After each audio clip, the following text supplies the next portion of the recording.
here's part 2. I finally found the commands I was looking for, so let's go ahead and get right into it. Let's go into router 5.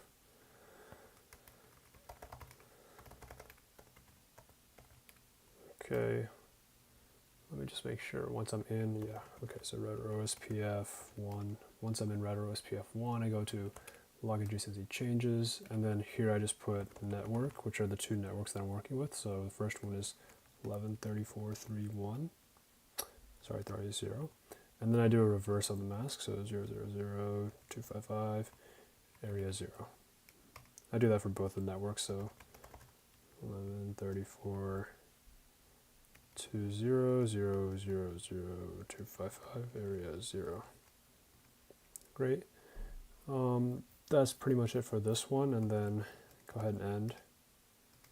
Let me do the same thing for R4 and R1, except for R1 I will also redistribute RIPs. So enable configure terminal router RIP, whoops, router OSPF1, that muscle memory is kicking in. Log adjacency changes, network.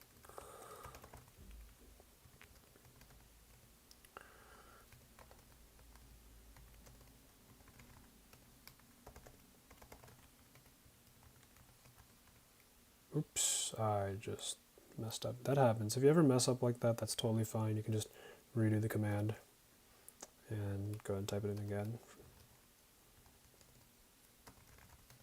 So now I got the command correct. Here I actually hit A and then hit enter, but now I'm going to do the right command. Boom, hit end. Let's just make sure that the running config is correct. So when I go into the running config, I just look for OSPF, and then I make sure that router 4 has the correct networks, 1134.20 and 1134.10, area 0, and then I have log adjacency changes for both this guy and router 5. Where's router 5? Show running config, and then just go all the way down. Just hit enter to go all the way down. And then yeah, 1134.3 and then 1134.2. Looks good. Let's wrap this all up with router 1, where we're going to do the same thing, except also redistribute RIP routes. And then once we're done with that, we can just take a look at our tables and then call it night. So configure router OSPF1. What am I supposed to do here again? It's a log adjacency changes. And then here we also do network. So on this one, we're only going to network one side, 1134.10.000.255, area 0. Here we're going to do redistribute RIP subnets. Okay.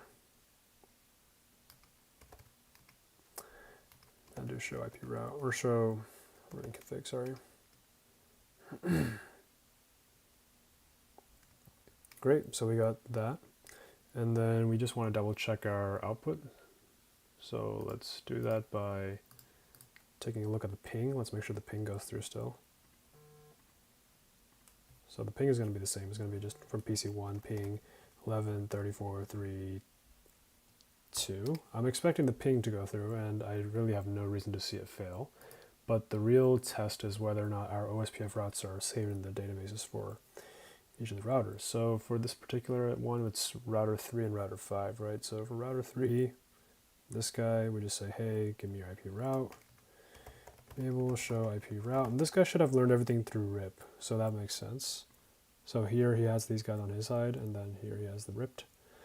And then for router 5 on this side, it's going to be a lot of OSPF routes, but most of them are going to be E2 because they're going to be on this side of the topology. So show IP route, and yep, that's exactly how it should look.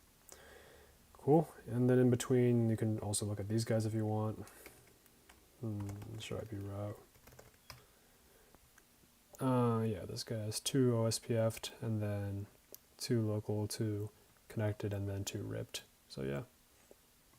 Great, I hope you understood everything you saw in this lab aside from all the setup and port configurations, which I kind of skipped over. I hope the commands are readable, and yeah, good luck on your lab.